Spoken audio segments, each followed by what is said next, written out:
안녕하세요. 저는 얼마 전 이혼에 성공한 30대 후반의 여성입니다.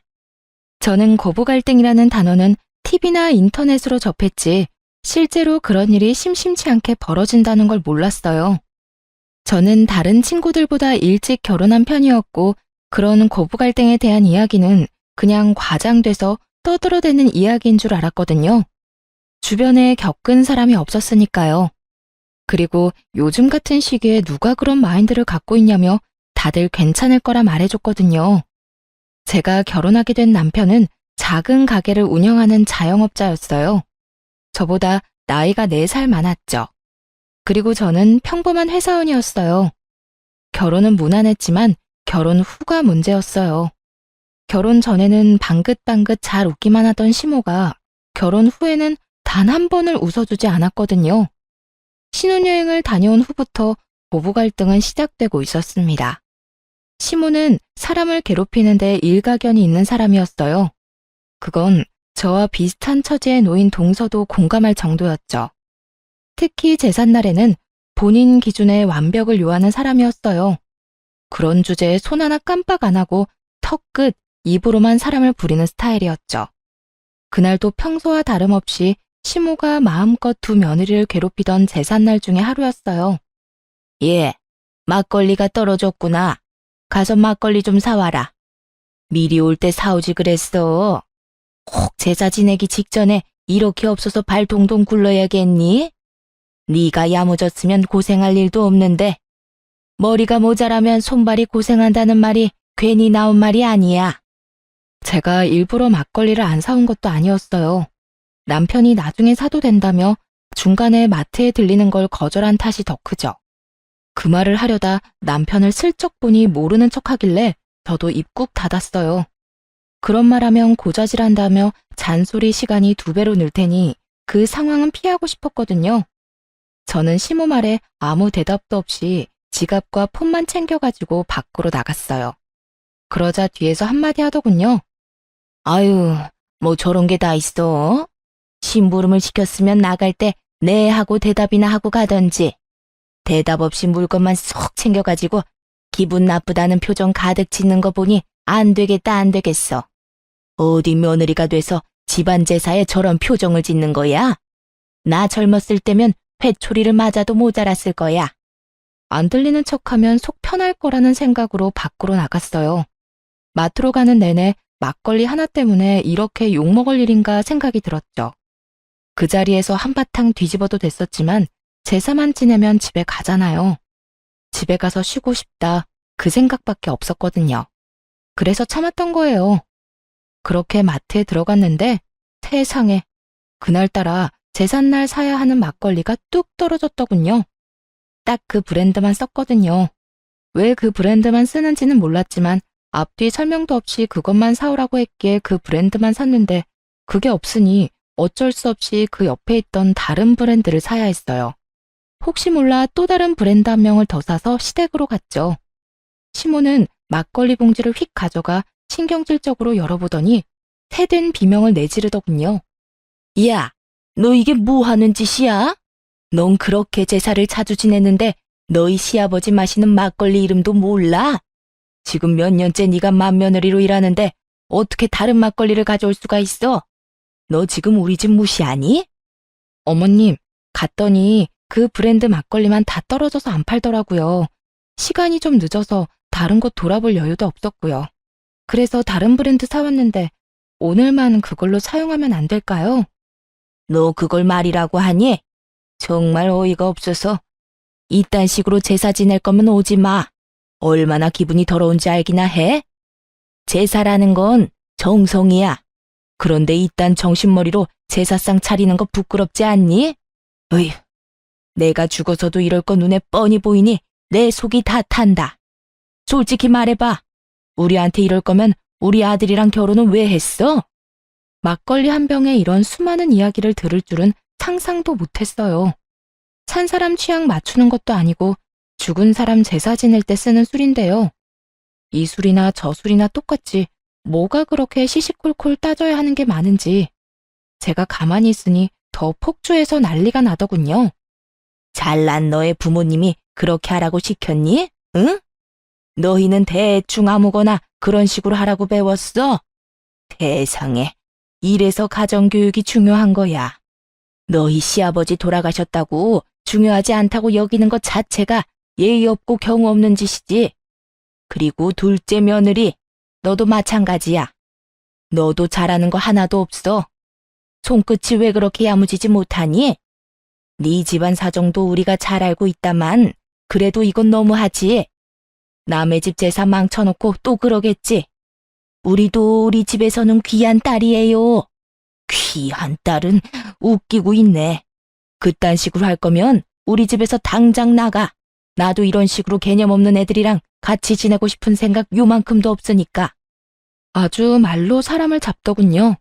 보자 하고 있으니 사람이 보자기로 보였는지 아주 할 말 안 할 말 입 밖으로 다 꺼내고 있더라고요. 그렇게 시모가 두 며느리를 잡는 동안 두 아들들은 아무것도 들리지 않는 척, 아무것도 보이지 않는 척 거실에 앉아 TV만 보고 있더군요. 부모님 이야기까지 나오니 저도 참을 생각은 없었어요. 그리고 언젠가 한 번은 터뜨려야 될 일이라고 생각했거든요. 사람이 무엇을 시키려면 그것이 왜 중요한지, 왜 그렇게 해야 하는지 정도는 같이 가르쳐주는 게 상식이고, 막걸리 브랜드가 그렇게 중요했다면 그냥 가자는 남편 머리통을 쥐어 박아서라도 다른 마트까지 가서 가게를 탈탈 털어서 그걸 사왔을 거예요. 지 아들놈도 아무렇지도 않게 생각하는 막걸리를 왜 며느리들이 신경 써야 하는 거죠? 어머님, 그게 그렇게 중요한 거였으면 저한테 미리 말씀해 주시지 그러셨어요. 제가 여기 올 때 남편한테 마트 들러달라고 얘기했는데 당장 집 많다고 안 들리더라고요. 나중에 사오면 된다고 그냥 여기로 와버렸거든요. 그리고 그 막걸리가 그렇게 중요한 거면 왜 그 브랜드만 사야 하는지 얘기라도 해줬어야죠. 시아버님에 대한 얘기 다른 거 다 해준 적 없으시면서 저희한테 그렇게 화를 내시면 어떡하죠? 그냥 저희한테는 화풀이 하신 거잖아요. 그렇게 중요한 거면 가족이 챙겨야죠. 저희 같은 남한테 챙기라고 하는 게 아니라, 아니, 생각할수록 웃기네. 막걸리 하나로 이렇게 뒤집어지는데 자식이라고 아들이 둘이나 있는데 아무도 그 막걸리 신경 안 쓰는데요. 어느 집 불효자식이 그래요? 자기 집 일은 자기가 알아서 해야지. 그렇다고 며느리한테 말해준 것도 없으면서 정성이 어떻니, 결혼하니 마니 그런 얘기를 왜 하시냐고요. 뭐라고? 다시 말해봐. 너 지금 그게 시어머니한테 할 말이야? 그럼 어머님이 하신 말은 며느리한테 할 수 있는 말이라고 생각하세요? 아니, 같은 인간한테 할 수 있는 말이라고 생각하시냐고요. 누가 들어도 무시하고 짜증내고 화내고 분풀이인데 그걸 왜 제가 들어야 돼요? 그걸 왜 동서가 듣고 있어요? 그렇게 중요한 제사면 어머님이 혼자 준비하세요. 며느리들 보듬어가며 가르치고 알려줘도 모자랄 판에 자기 원하는 대로 안 했다고 화만 내고 있으니 누가 어머님 장단에 맞춰주겠어요? 안 그래요? 그럴 거면 아들들 데리고 제사 지내요. 속 편하시도록. 저는 많이 참는 편이긴 하지만 그렇다고 해야 할 말을 하지 않는 스타일은 아니었어요. 내성적이지는 않았죠. 다만 말을 뱉고 나면 관계를 되돌릴 수 없다는 걸 확실하게 알고 있었기 때문에 정말 관계를 개선하기 위해서 필요한 경우가 아니면 절대로 남에게 아쉬운 소리를 한 적이 없어요. 그런 제가 거의 막말에 가까운 말을 퍼부으며 시모에게 따박따박 말대꾸하는 제 모습을 보고 그들도 놀랐던 것 같아요. 그제야 슬금슬금 남편이 저한테 와서 그러더군요. 여보, 왜 그래? 왜 그렇게 화가 났어? 빨리 엄마한테 사과드려. 그렇게 큰 소리 낼 일 아니잖아. 그냥 죄송하다고 하고 넘어가면 될 일을. 죄송하다고 하고 넘어가면 될 일이라고? 이게? 그래, 당신은 그렇겠지. 그러면 앞으로 당신이 제사 지내, 난 못 지내겠으니까. 입 있으면 말해봐. 내가 막걸리 사자고 했을 때 당신 뭐라 그랬는데? 그래놓고 어머님한테 내가 한 소리 들을 때 옆에 짜져가지고 한마디도 못했지? 그건 뭐야? 나더러 어머니 감정 쓰레기통 해주란 말이잖아. 내가 왜 그런 짓을 해? 그리고 당신도 그러는 거 아니야. 사람 앞에 두고 아닌 건 아니라고 얘기해줘야 되는 거지. 어머님이 나 혼낸다고 그 모든 게 당연한 것이라고 생각하고 그런 식으로 행동하는 거 나 기분 더럽거든? 당분간 제삿날에 나 찾지 마. 들으셨죠, 어머님? 제삿날에 저는 안 올 테니까 찾지 마세요. 사랑하는 두 아들이랑 잘 해보시던가요? 귀하지도 않고 결혼시킬 마음도 없었던 며느리한테 시키지 마시고요. 기분 나쁘게 왜 그래요? 시켜도 기분 더러우면 안 시키는 게 맞지. 그러니까 부르지 마세요. 네? 저는 그렇게 말하고 택시 타고 집에 와버렸어요. 화가 머리끝까지 났죠. 게다가 부모 걸고 넘어지는 건 상식적으로 이해가 안 가잖아요. 그렇게 시모와 싸운 뒤 다음 제삿날이 다가오더군요. 그래서 몰래 동서에게 연락했어요. 동서, 몸은 좀 어때? 많이 안 좋지? 임신 초기에는 원래 많이 힘들잖아. 아, 형님, 그렇지 않아도 저번에 유산 한 번 하고 난 뒤라 걱정이 많아요. 게다가 요새 피비침도 심해서 누워있으면 괜찮은데 움직이기만 하면 몸이 안 좋으니 걱정이네요. 이번 제사는 어떻게 해야 할지. 형님은 진짜 안 오실 거예요? 나 안 가. 그쪽도 며느리 소중한 건 알아야 하지 않겠어? 몸이 너무 안 좋으면 병원 가서 진료 한번 받아봐. 유산한 적 있으면 유산 방지 주사 같은 것도 있을걸? 그리고 이번 제사는 쉬는 게 좋지 않을까? 나도 없는데 그 마귀할멈 잔소리 다 듣고 있으면 진짜 제정신으로는 못 버틸 거야. 몸이 안 좋은데 굳이 더 아프게 할 필요는 없잖아. 서방님한테 잘 말해봐. 알았지? 동서가 알겠다고 하더군요. 그리고 제사 당일에 병원에 다녀온 동서가 시모에게 전화를 한 모양이었어요. 유산 증후가 보여서 못 가겠다고요. 상황이 이쯤 되니 시모도 동서를 닥달할 수는 없었죠. 저는 미리 남편에게 통보한 상황이었고요. 나 오늘 제사 안 갈 거야. 약속 있어. 우리 부모님들이랑 식사할 건데 당신은 제사 지내러 가. 뭐? 갑자기 이게 무슨 일이야? 설마 저번에 어머니랑 싸운 것 때문에 그런 거야? 아, 제발 애처럼 굴지 말고. 누가 애처럼 군대? 먼저 애처럼 군 게 누군데? 그리고 나 아직도 화 안 풀렸어. 그건 당신한테도 마찬가지고. 시어머니한테 잔소리 내내 듣는데 안 들리는 척하느라 고생 많았겠어. 그건 내가 나서면 상황이 더 복잡해지니까 그랬지. 그랬어 봐. 어머니가 또 뭐라고 그랬겠어? 그러니까 본인이 잔소리 듣는 건 싫어서 마누라 잔소리 듣게 만들었다는 거잖아. 그런 소리가 아니잖아. 나한테는 그 말이거든. 어쨌든 안 나가니까 둘이 알아서 해. 왜 둘이야? 동서도 못 간대. 유산방지 주사 맞고 병원 입원한대 당분간. 그러면 당신이라도 가야지. 안 간다는 말 못 들었어? 당신이야말로 나한테 이러는 거 아니지. 내가 무슨 소리까지 들었는지 진짜로 못 들은 척하는 거야? 우리 부모님 이야기까지 나왔거든? 아무리 그래도 정도가 있지. 내가 당신한테 우리 집에 못한다고 뭐라 한 적이라도 있어? 주는 대로 받는 법이야. 결국 저는 저희 친정에 식사를 하러 갔고 시댁 제사는 남편과 남편의 동생이 치르게 됐죠. 시모가 열받아서 저한테 전화를 하더군요. 연락 다 거절했어요. 이 좋은 날에 귀 더러워지게 왜 그 사람 전화를 받아요? 그럴 필요 없잖아요. 그렇게 기분 좋게 식사하고 집에 돌아왔는데 남편 놈이 늦게 들어오며 저한테 화를 내는 거예요. 너 너무한 거 아니야? 엄마 연락은 왜 다 무시했어? 그럼 전화 받아서 좋은 말 하실 거였어? 분명히 화낼 텐데 내가 왜 그 소리 또 들어야 하는데? 우리 부모님 계신 곳에서 내가 스피커폰으로 시어머니한테 욕 듣고 있었으면 당신 기분이 어땠겠어? 야, 그 말이 아니잖아. 그냥 좀 달래주고. 뭘 어떻게 달래주고 얼러줘. 그건 당신 일 아니야? 당신 어머니잖아. 그리고 막말로 이 씨네 집 제사를 생판 남이었던 우리가 지내주는데 시어머니가 저런 식으로 나오면 당신이 중간에서 막기라도 해야 하는 거 아니야? 그때는 가만히 있다가 자기 발등에 불 떨어지니 이제 와서 나한테 해결하라고? 그래도 이렇게 안 올 게 아니라 와서 뭐라도 하면서 나한테 협조를 구했으면. 어머님이 뭐라 했는지 기억도 안 나? 이럴 거면 필요 없다고 했잖아. 며느리고 뭐고. 그럼 내가 갈 필요가 뭐 있어? 장성한 아들이 둘인데. 오늘도 잘했으니까 다음에도 둘이서 잘하면 되겠네. 다음에도 제사 음식 만들 생각하니 뒷골이 땡긴 모양인지 남편이 저한테 그러더군요. 무조건 내가 막아줄게. 그러니까 제삿날은 빼지 마. 응? 내가 무조건 어머니가 그런 말 못하도록 막을게. 남편의 시도가 잘 먹혔는지 시댁에 가서 시모가 나쁜 말이라도 할라치면 두 남편들이 적극적으로 시모를 말렸어요. 대놓고 아내를 편드는 건 아니었지만 그래도 신용이라도 하는 건 마음에 들었죠. 그리고 그런 분위기가 지속되니 시모도 분위기 보고는 서서히 잠잠해지더군요.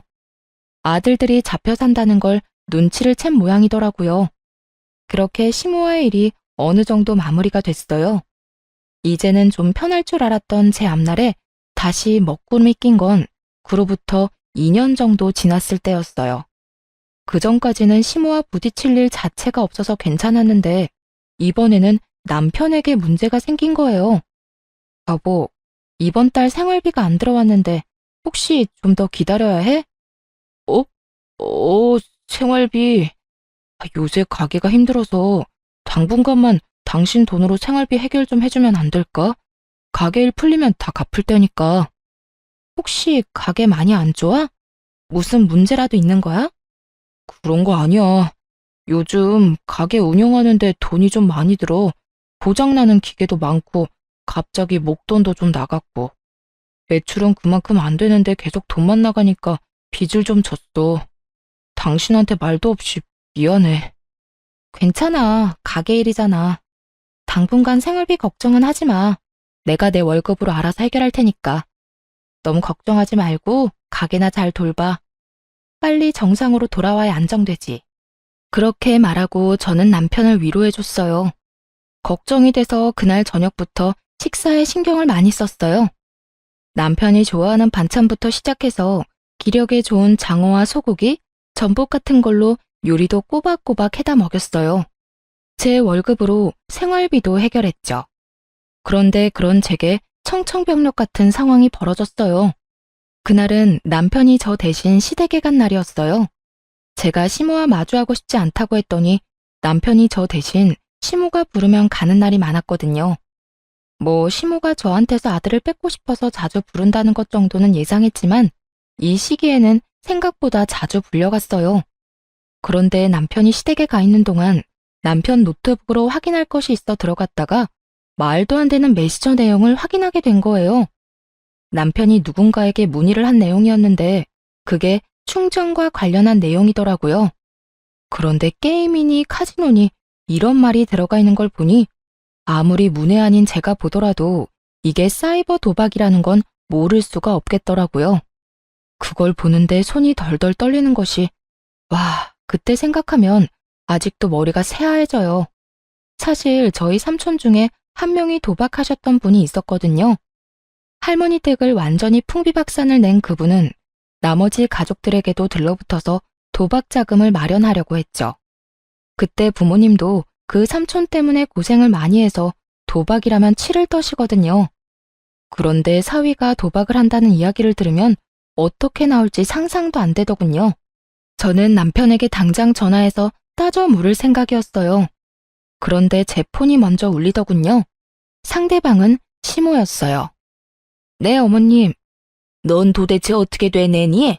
네 남편이 이렇게 아픈데도 아무것도 모를 수가 있어.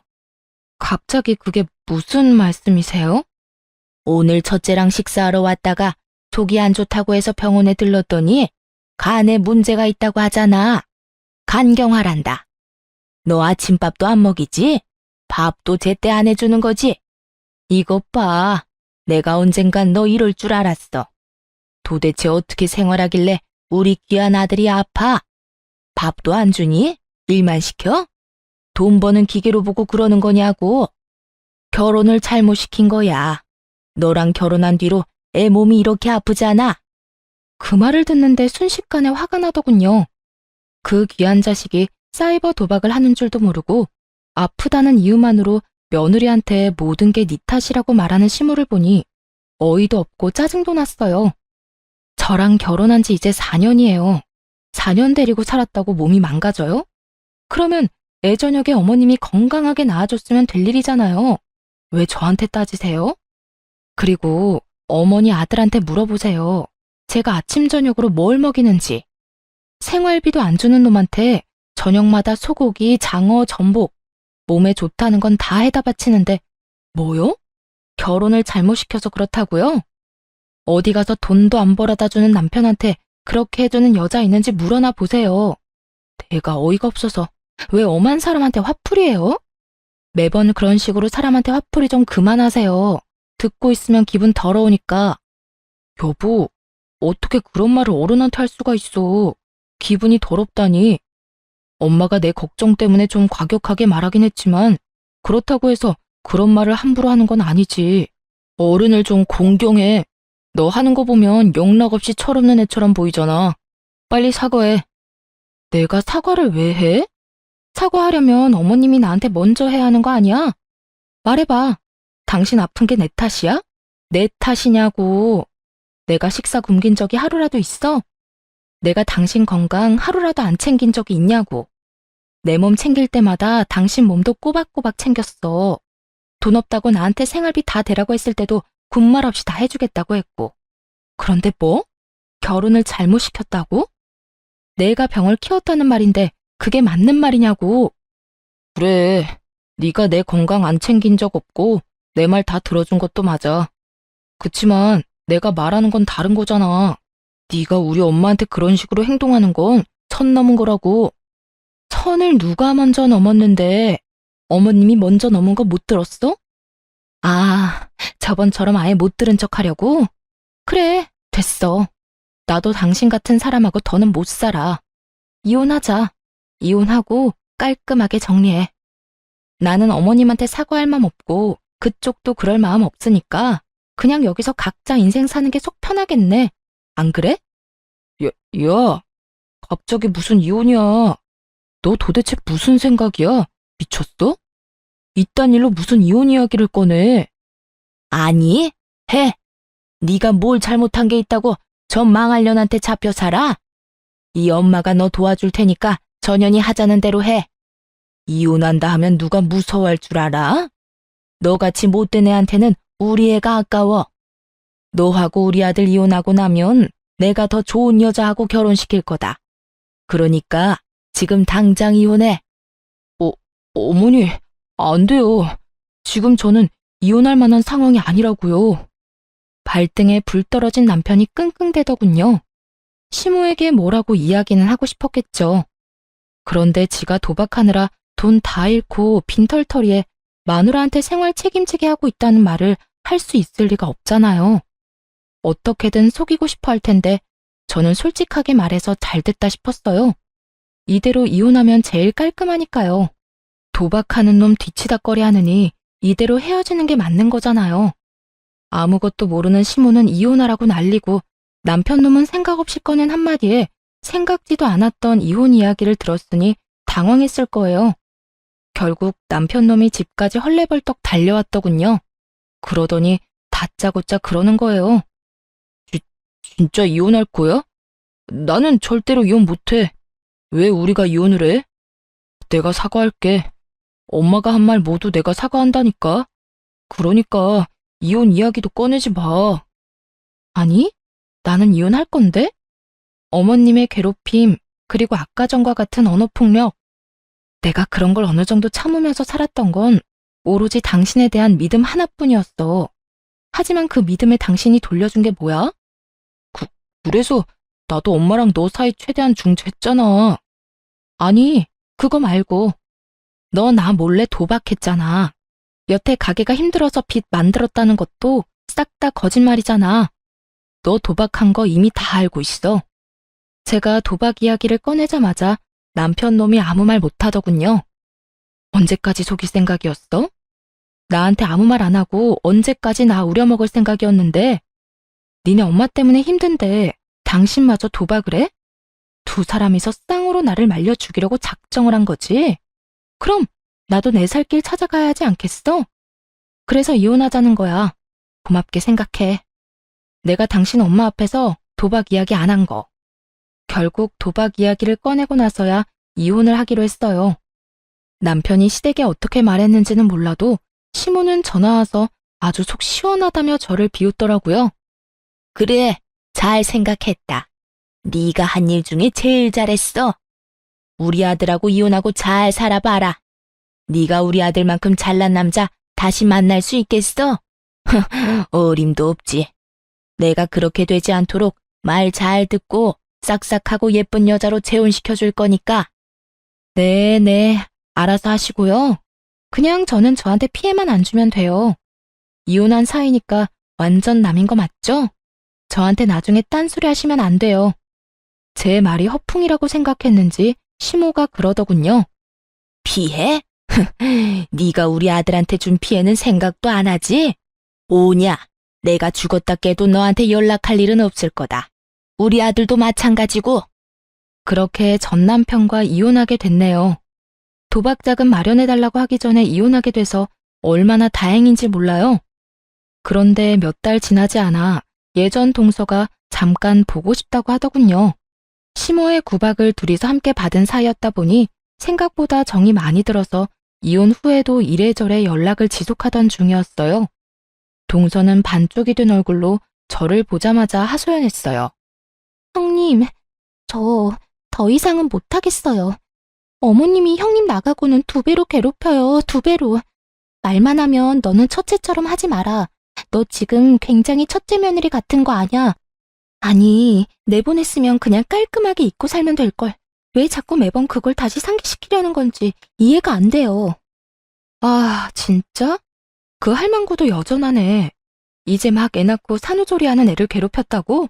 임신 중에도 그딴 말하고? 그것뿐이면 제가 말을 안 해요. 우리 친정엄마 어린 시절에 다쳐서 발 저는 거 알고 계시죠? 무슨 일만 생기면 그걸 그렇게 들먹여요. 이번에도 제가 애 낳고 몸 상태가 안 좋아서 좀 쉬엄쉬엄 하려고 하는데 딱 뒤에서 그러더라고요. 너도 네 애미처럼 절름발이냐고. 뭘 그렇게 느적느적거리냐고요. 저는 너무 놀라서 동서에게 되물었어요. 그런 말을 했다고? 할망구 드디어 미쳤네. 아니, 어떻게 말을 해도 그렇게 사람 신경 건드리는 말만 골라서 해? 부모 건드리는 건 예의가 아니지. 그렇다고 자기가 자식들을 그렇게 잘 키운 것도 아니고. 봐봐, 전 남편이나 도련님도 힘든 일을 도와주기를 해. 이런 일이 있을 때 막아주기를 해. 아이고, 동서만 불쌍하게 됐네. 그래서 그런데 제가 이혼 상담이라는 걸 좀 받아보고 싶거든요. 실제로 할 거라는 말은 아니고 상담해보고 저한테 유리하면 이혼을 하는 게 맞지 않을까 해서요. 이런 식으로 애 데리고 못 살아요. 나중에 애가 커서 어머님이 하시는 거 보고 배우기라도 하면 진짜 세상이 무너질 것 같거든요. 그냥 저를 찾아온 게 아니더군요.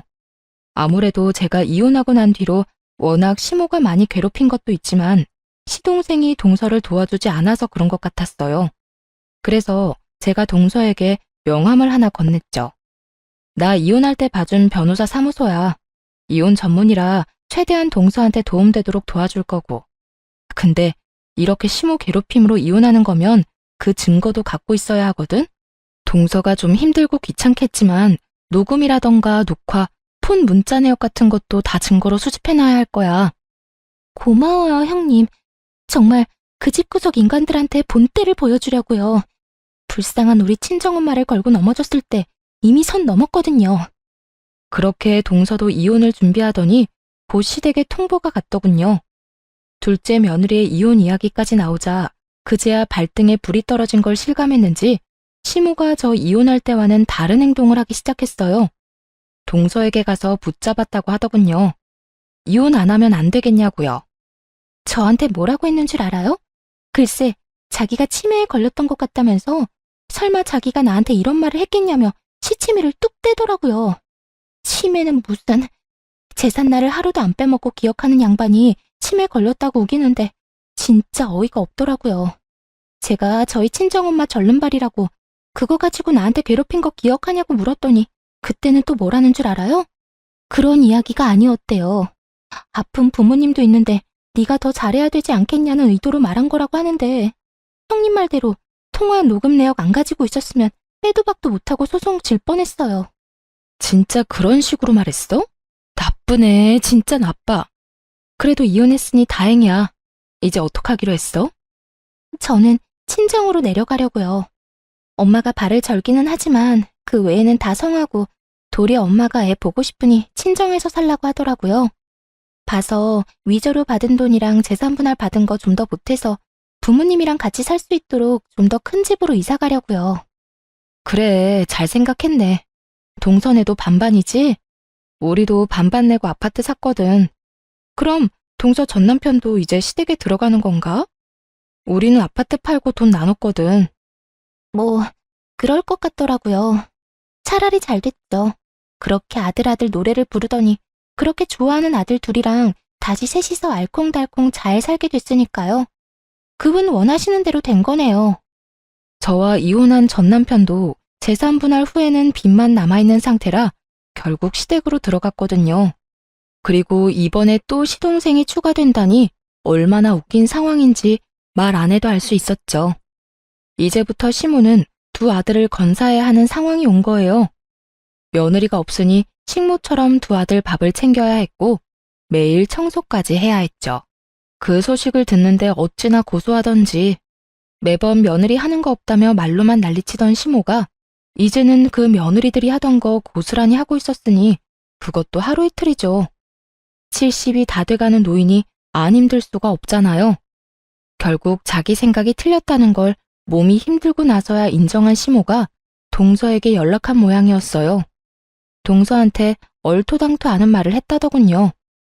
용서해줄 테니 돌아오라고요. 자기가 뭘 용서를 해준다는 말인지.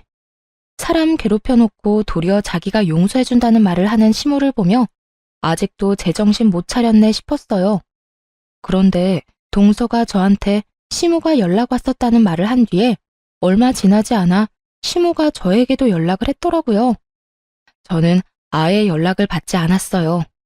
마지막에 저한테 연락하지 말라고 했을 때 죽었다 깨어나도 연락할 일 없다며 큰 소리 뻥뻥 친 게 시모였잖아요.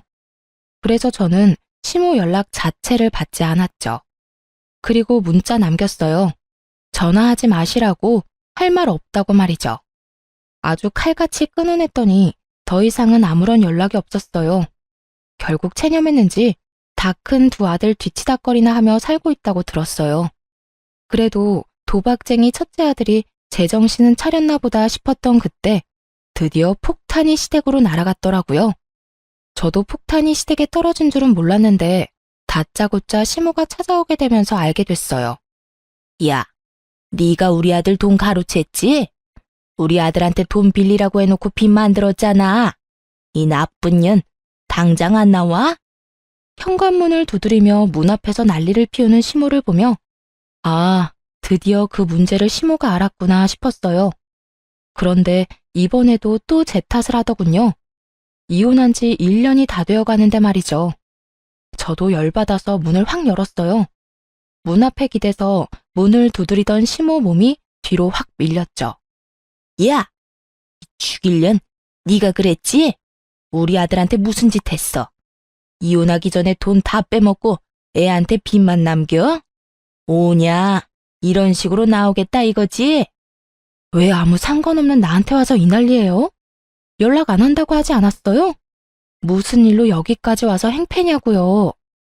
무슨 일? 네가 우리 아들 빚 만들어내놓고 이혼했잖아. 지금 집으로 독촉장이 몇 개가 날아오는 줄 알아? 우리 아들이 그런 짓을 할 리가 없지. 이게 다 네가 살림을 제대로 못해서 이런 거 아니냐. 그래서 아드님한테는 물어보셨어요? 딱 봐도 아들한테 말 안 하고 나한테 먼저 온 거네.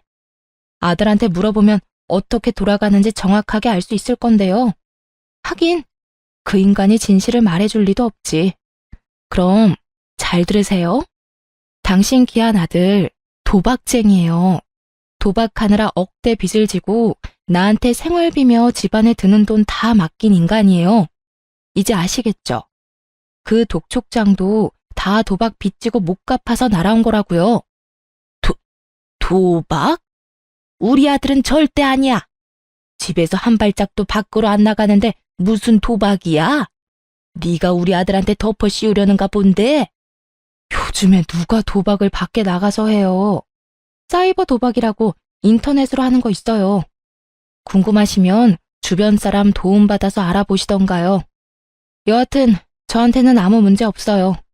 저는 그 사람 빚지기 시작할 때 이미 이혼한 상태고 도박 빚에 대해서는 갚아줘야 할 의무도 없고요. 이제 그 사람 가족은 제가 아니라 그쪽이잖아요. 제 말에 시모 얼굴이 하얗게 질리더군요. 설마 하는 표정이었어요. 이렇게 친히 가르쳐주는데도 못 믿는 걸 보니 귀한 아들 사랑이 참 대단해 보였죠. 아니다. 아니야, 그럴 리가 없어. 네가 나를 속이는 거야. 우리 아들이 도박 같은 거 할 리가 없잖아. 네 탓이야. 이건 다 네 탓이라고. 그게 아니면 말이 안 되잖아.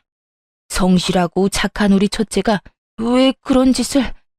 아, 네가 끌어들였지? 네가 우리 아들한테 도박하라고 시켰지? 미쳤어요? 우리 집은 도박이라고 하면 학을 뗄 정도로 싫어해요. 이번 이혼할 때 사실 그 사람 도박인 거 알고 있었거든요. 그거 알고 저희 친정에서 빨리 인연 끊으라고 할 정도로 싫어하세요. 뭘 알고 말해야지. 아니야. 그럴 리 없어. 우리 아들이 그럴 리가 없어. 니년이 그랬잖아. 시모는 그저 저만 탓하는 기계처럼 그렇게 제 욕만 하더군요. 그렇다고 이렇게 놔둘 수도 없어서 전 남편에게 전화를 했어요. 당신 엄마 데려가라고요. 그렇게 부랴부랴 전 남편이 저희 집 앞에 왔더군요. 저를 탓하기만 하던 시모가 자기 아들을 보고는 급히 묻더군요. 너 도박하냐? 진짜로? 이 엄마한테 숨기고 도박한 거야? 어이 참, 그런 건 왜 물어보세요. 남의 집 앞에서 이러지 말고 빨리 집에나 가요. 어서 일어나요, 어서. 애미가 묻잖아. 너 도박하냐고? 진짜야? 시모가 추궁하자 더 이상 아무 말도 못하고 시모를 끌어내려고 애만 쓰는 자기 아들을 보더니 시모 얼굴이 벌겋게 달아오르더군요. 이 정신 나간 놈이 도박을 해? 내가 널 그렇게 키웠어?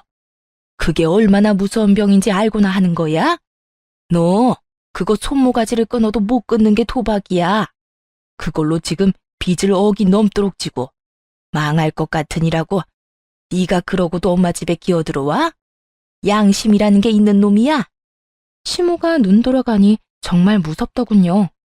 아들을 향해 삿대질을 하며 욕을 하는데 보고 있던 저까지 놀랄 정도였다니까요. 그렇게 감싸고 돌며 우리 아들 하더니 아들이 도박을 한다는 사실을 알자마자 그런 모습은 온데간데 없고 아주 원수 보듯이 하더군요. 너 같은 놈 자식으로 키운 적 없다. 나가. 당장 내 집에서 나가. 너 이혼하고 우리 집에 들어온 것도 그 도박빚 때문이지? 우리 집에 있으면서 패기치지 말고 오늘 당장 짐 싸서 나가라. 난 너랑 한 집에 있기 싫어. 그러니 좋은 말 할 때 나가. 와, 어머니, 어떻게 그러실 수 있어요? 제가 와이프랑 이혼하게 된 것도 따지고 보면 어머니가 그렇게 만드는 바람에 이혼하게 된 거잖아요. 아들 이혼시켜놓고 언제는 다 해줄 것처럼 받아들여주더니 꼴랑 도박 좀 했다고 지금 사람을 쫓아내겠다는 거예요? 난 못 나가요. 못 나가니까 엄마가 알아서 해요. 그러니까 왜 와이프 속을 긁어서 이혼을 하게 만들어요? 나 이혼할 생각 없었다니까. 이혼 안 하고 와이프가 내 빚 갚아줬으면 모든 게 다 그대로 해결될 일인데 엄마 때문에 다 망친 거잖아요. 나 그럴 생각으로 이혼 안 하려고 했는데 엄마가 계속 와이프 속 긁었고 엄마 아니었으면 지금쯤 와이프가 내 빚 다 갚아주고도 남았을 거라고. 얼빠진 소리 하고 있네. 야, 내가 왜 네 빚을 갚아줘? 가게에서 사업하다가 생긴 빚이면 몰라. 근데 도박하다가 빚인 거잖아. 그걸 내가 왜 갚아주냐고. 나는 그런 거 갚아줄 생각 눈꼽만큼도 없으니까 두 분이서 알아서 하시고요. 일단 저희 집에서 나가세요. 왜 남의 집 문 앞에서 난린데? 나는 이미 상관없는 사람이니까 그런 이야기는 우리 집 앞에서 말고 다른 데서 하세요. 월! 월! 두 사람을 내쫓는 제 모습에 얼빠진 표정을 짓던 두 모자는 지금 상황이 모욕적이고 짜증나는지 서로 아주 피 터지게 싸우더라고요. 남편을 향한 시모의 반발은 생각보다 엄청났고 남편 또한 그런 시모에 대한 배신감이 생각보다 깊었나 봐요. 둘이서 욕을 주고받는데 듣고 있는 것도 힘들 정도였어요. 이 미친놈 좀 보게. 네가 사람이야? 네가 사람 새끼냐고. 자식이 돼가지고 부모 부양할 생각은 안 하고 부모 가진 거 뜯어먹을 생각이나 해? 어림도 없지. 내 노후자금 너한테 뜯기느니 내가 너를 버리고 만다. 그리고 이혼하란다고 하는 건 무슨 바보짓이야? 네가 싫었으면 끝까지 버텼으면 될 거 아니야. 너도 좋다고 이혼해놓고 이제와 내 탓을 해? 에라이 천하의 몹쓸 것. 몰라요. 모르겠으니까 엄마가 내 빚 다 갚아줘요. 어차피 내 주소도 엄마네 집 앞으로 돼 있어서 엄마 집도 차 앞 들어갈 거예요. 그러니까 집 잃기 싫으면 그냥 얌전히 내 돈이나 갚아달라고요.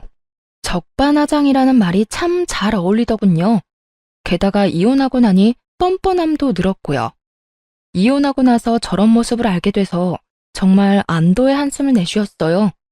그리고 그 뻔뻔함의 수치만큼 시모의 혈압도 덩달아 올라갔죠. 이놈이 이러고도 지금 돈 갚아달라는 말이 나와? 야, 네가 망친 놈 다시 데려가. 나는 이딴 놈 자식이라고 인정 못한다. 다 알면서도 이혼한 네가 제일 나빠. 얼른 이놈 다시 데리고 가. 결국 시모는 이번에도 또 제 탓을 하더군요. 제가 도박하라고 들이민 것도 아니고 제가 도박을 하면서 물들인 것도 아닌데 말이죠. 무조건 아들 못난 점은 며느리가 잘못한 거, 아들 잘난 점은 자기가 잘한 거. 이런 식으로 생각하고 있는 시모를 보니 딱하기 그지없더라고요. 이미 반품한 지 오래됐는데 이제와 다시 가져가라니. 공짜로 준대도 다시 안 받을 건데 말이죠. 저한테 아들 돌려달라고 난리치신 게 어머님이세요. 이제 와서 데려가라 한들 원래부터 어머님 거였는데요. 그렇게 애지중지하던 착하고 대단한 아들 데려가서 예쁘고 착하고 뭐라더라? 완벽한 여자 만나서 재혼시켜준다고 하셨죠? 꼭 그렇게 하세요. 저는 한번 당해봤으니 다른 사람한테 기회 드릴게요. 혹시 모르죠? 재산 다 잃고 도박 빚만 산더미라도 좋아해줄 여자 어디 있을지. 뭐 정상적인 사람이라면 도박에 돛자만 들어도 도망가겠지만 그렇게 귀한 아드님이잖아요. 어머님처럼 맹목적으로 사랑해줄 사람 있을지도 모르죠. 한껏 빈정거리는 제 말을 듣고 시모는 그 자리에 힘없이 주저앉더니 아주 아파트 떠나가라 곡소리를 내더군요. 아이고, 내가 말년에 복이 없어서 이렇지. 어디서 여우 같은 며느리 떼어냈더니 자식놈이 사고를 치네. 아이고 내 팔자야. 이제 어쩌면 좋아. 한이 가득 담긴 목소리만 들으면 진짜 억울한 사람처럼 보이더군요. 지금 이 상황이 모두 자기가 만든 결과인데도 말이죠. 며느리인 저를 괴롭히지만 않았어도 저 빚더미 골칫거리를 떠안게 될 일은 없었을 테니까요. 만약 조금이라도 이혼하는 게 늦어졌다면 전 남편의 짜증나는 생각대로 됐을 가능성이 높았겠죠. 제가 남편 빚을 갚아주는 상황이요. 뭐 제자리로 돌아왔으니 저는 이제 이 집구석이랑은 관련 없는 사람이지만요. 좀 그만하고 일어나요.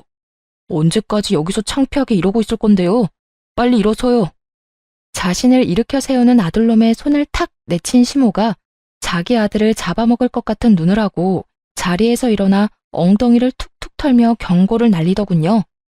똑바로 들어. 나는 절대로 도박하는 놈 집에 못 들여놔. 빚 갚기 전까지 우리 집에 들어올 생각도 하지 마.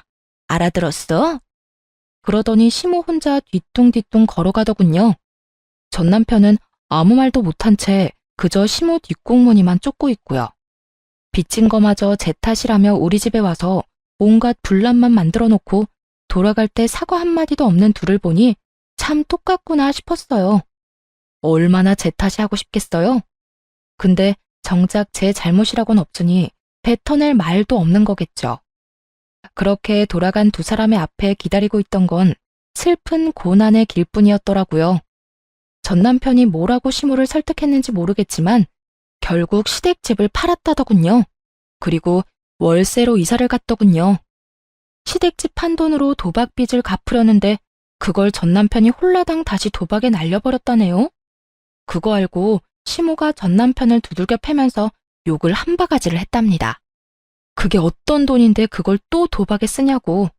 그러게 왜 남편한테 그 돈을 쥐어줬는지 알다가도 모를 일이죠. 동서한테 들은 이야기인데 전 남편 동생도 자기 형이 도박한다는 걸 알고는 아무도 모르게 시댁에서 짐 빼서 나가버렸다고 하더라고요. 자기한테 도박빚 갚아달라고 할까봐 미리 손절한 게 틀림없어 보였어요. 결국 전 남편의 도박 여파는 시모에게 모두 떠넘겨졌고 시모는 모아두었던 짜투리 노후 재산마저 모조리 털릴 위기에 처하자 월세방 내놓고 본인 동생 집으로 피신했다고 하더군요. 그 뒤에 일어난 일은 뻔하죠. 돈 못 갚은 전 남편은 개인회생과 파산을 신청했다는데 결국 파산은 법적으로 도박빚은 안 된다고 하고 개인회생은 원금을 모두 탕감하는 조건으로 회생 신청이 된다고 했대요. 이거 믿고 빚을 그만큼 진 것 같은데 결국은 모조리 갚아야 한다는 말을 듣고 절망한 건지 뭔지는 모르겠지만 뺀질나게 시모 찾아갔다고 하더군요. 그런데 시모는 그렇게 귀하다며 아끼던 아들을 2번 다시 만나주지 않았다고 하고요. 자기는 도박하는 자식 낳은 적도 없고 그런 자식은 자기 아들이 아니라며 시모 본인 동생에게 이야기했대요. 그러면서 이대로 요양원 들어가서 죽을 때까지 거기 있는 게 낫겠다는 말까지 했다니 얼마나 자기 자식이 꼴도 보기 싫었으면 그런 말까지 했겠나 싶더라고요. 진짜 고부 갈등으로 이혼한 게 천만다행이라는 생각이 들 정도로 시댁의 몰락은 처참했어요. 시모는 모르겠지만 시모의 괴롭힘 덕분에 전 남편과 빠르게 손절할 수 있었던 저는 솔직히 하늘이 도왔다고 생각하거든요. 사연 글을 쓰고 있는 동안에도 그때의 일을 떠올리면 다행이라는 생각이 들 정도죠. 당시에는 괴로운 일이었지만 지금은 아무렇지 않으니 함께 즐겨주셨으면 좋겠어요. 지금까지 제 사연 들어주셔서 감사합니다. 행복한 하루 되세요.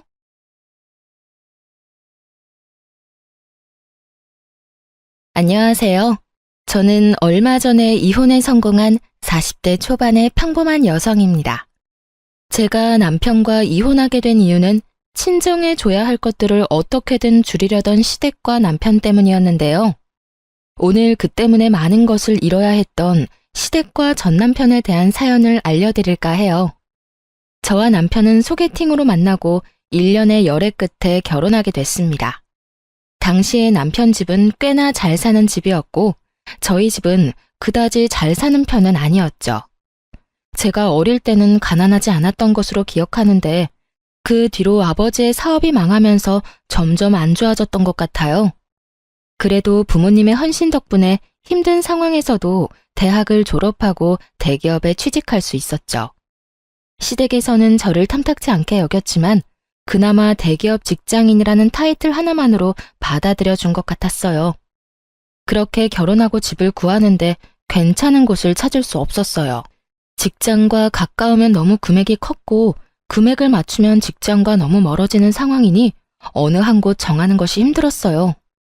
그때 제 눈에 들어오는 매물이 하나 있었어요. 저는 그 매물을 절대로 놓치고 싶지 않았죠. 모든 것이 애매한 조건이었지만 딱 하나 그 집만이 가지고 있는 것이 있었거든요. 바로 할머니와 저의 추억이요. 제가 본 그 구옥은 할머니가 살아계실 때 살던 집이었어요. 아버지 사업이 망하면서 그 집도 팔아야 했는데 정말 무슨 인연인지 제가 결혼할 때쯤 그 집이 매물로 나왔더군요. 저는 남편에게 부탁했어요. 오빠, 나 그 구옥이 너무 갖고 싶어. 왜 굳이 거기야? 거기보다 훨씬 좋은 곳도 많잖아. 근데 가격도 적당하고 직장도 그렇게 멀지는 않고 괜찮은 것 같아. 그리고 왠지 정감 가잖아. 작지만 정원도 있고. 저는 어떻게 해서든 그 집을 저희 신혼집으로 만들고 싶었어요. 안쪽은 리모델링해서 쓰면 새 것처럼 쓸 수 있으니까요. 그리고 무엇보다 그 집의 정원에는 제가 태어났을 때 할머니가 심어준 나무가 있었거든요. 그 나무만은 제가 꼭 다시 보고 싶었던 거였어요. 다행스럽게도 그 집이 가격이 그리 비싸지 않았고 남편 직장과는 더 가까웠기 때문에 리모델링을 한다는 조건으로 그 집을 계약하기로 했어요. 신혼집은 리모델링 비용까지 합쳐서 저희 둘이서 반반 부담하기로 했어요. 그리고 제 돈은 이미 주택 구매 시 다 썼죠. 사실 저는 리모델링 비용을 조금이라도 아끼려고 저희 아버지에게 공사를 부탁하려고 했어요. 저희 아버지는 토목업에 종사하는 분이셨거든요. 공사 인부로 현장에도 가고 따로 의뢰를 받아서 인테리어 수리해주는 일을 하셨어요. 프리랜서로 하는 일이다 보니 많은 돈을 버는 건 아니었지만 그래도 아버지는 솜씨도 좋고 알고 지내는 인부들도 많았기 때문에 한번 부탁을 해볼 생각이었어요. 그런데 제가 그렇게 이야기했더니 시모가 반대를 하더군요. 예, 돈 아끼려고 그런 생각하는 마음은 잘 알겠는데 그렇다고 오랫동안 살 집을 이런 식으로 공사장에서 일만 하던 사람한테 맡기는 게 맞는 건가 싶어. 혹시 문제라도 생겨봐. 그럼 어떡하니? 우리가 너희 아버지한테 책임을 물을 수 있겠어? 그리고 일은 그런 식으로 하는 거 아니야. 아는 사람을 통해서 하면 더 부담스러운 법이다. 어머님, 저희 아버지 공사장에서 일만 하신 건 아니고 원래는 인테리어가 주 업무세요. 일이 없을 때는 공사 현장에 가서 일도 많이 하셔서 그렇지 인테리어도 자신 있는 분야니까 괜찮을 것 같은데? 그건 네 생각이잖니. 네 아버지 솜씨가 좋았으면 여태껏 의뢰가 많이 들어왔겠지. 그런 거 아닌 거 보면 너희 아버지 솜씨도 알만하지. 아버지라고 무작정 감싸고 도는 것 같은데 그러지 마라. 나중에 너희 아버지 욕먹으면 어떡하려고? 그 이야기를 듣는데 빈정이 확 상하더라고요. 기분도 정말 나빴죠. 솔직히 거기에서 대들려다가 꾹 참았어요. 아버지를 불러서 해달라고 해봤자 서로 좋은 소리 못 들을 것 뻔하고 사소한 문제라도 생기면 꼬투리 잡아 아버지를 얼마나 쥐잡듯 잡겠나 싶은 생각이 들었거든요. 그래서 그냥 놔뒀어요. 지들이 알아서 하게. 저야 그냥 굿이나 보고 떡이나 먹자 그런 생각이었죠. 그런데 흘러가는 상황이 묘했어요. 남편은 분명히 믿을 만한 곳이라며 의뢰를 했는데 그 다음부터 벌어지는 상황들이 정상적인 상황이 아니었거든요. 온 집안을 다 뜯어놓긴 뜯어놨는데 정리가 하나도 안 된 상태로 공사 대금을 입금하지 않으면 그 다음 과정으로 넘어갈 수 없다는 말만 하는 거예요. 제가 그래서 남편에게 말했어요. 여보, 그거 조심해야 돼. 돈 먼저 주면 절대 안 되고 고쳐주면 돈을 준다고 이야기해. 만약에 돈 줬다가 안 고쳐주고 그냥 도망가면 우리 돈 다 버리는 거야. 알지? 아, 걱정하지 마. 내가 알아서 할게. 귀찮은 듯 말하는 남편을 보며 괜찮겠지 하는 생각을 했어요. 남편이 그런 멍청한 짓을 하겠나 싶었죠. 그런데 한 달이 지나도록 공사는 여전한 상태였고 인부들은 아예 저희 집에 찾아오지도 않았어요. 그렇게 집이 방치되는 동안 남편이 하는 것이라고는 인테리어 회사에 전화하는 것뿐이었죠. 전화는 받지도 않았지만 끊임없이 전화를 하더군요. 그러더니 곧 눈물을 뚝뚝 흘리며 저에게 말하더라고요. 여보, 나 어떡해? 이 사람들 진짜 미쳤나 봐. 내가 돈을 줬는데도 공사를 안 해줘. 이제는 내가 전화해도 받아주질 않아. 아니, 왜 돈을 줘? 내가 돈 주지 말라고 했잖아. 돈을 안 주면 공사를 안 해준다는데 그럼 어떡해? 나도 어쩔 수 없이 준 거라고. 대체 얼마를 줬는데? 설마 리모델링 비용으로 쓸 돈 다 준 건 아니지? 그게 한 1,000만 원 정도 남았는데 지금 그게 문제가 아니야. 우리 집 사놓고도 못 들어가는 게 더 힘든 거지. 여보, 진짜 집 좀 어떻게 좀 해줘 봐봐. 장인어른한테 부탁하면 안 될까? 너무 걱정되더라고요. 진짜로 이사 들어갈 날짜를 못 맞출까 봐요. 그래서 결국 친정아버지를 부를 수밖에 없었어요. 아버지에게 미안하다고 얘기하고 어쩔 수 없이 중단된 공사를 부탁했죠. 역시 아버지를 통해 부탁하니 모든 일이 일사천리로 잘 풀렸어요. 그리고 결과적으로는 제가 딱 원했던 예쁜 내부가 완성되었죠. 그렇게 리모델링을 끝낸 후 시모의 요청에 의해 집들이를 하게 됐어요. 집에 온 어머님이 그러더군요. 이거 봐, 얼마나 예쁘게 잘 나왔니? 아는 사람이라고 아무한테 맡겼으면 나중에 어쩔 뻔했어. 내가 하라는 대로 하니까 더 낫지? 시모는 저를 흘겨보며 그런 식으로 이야기하더군요.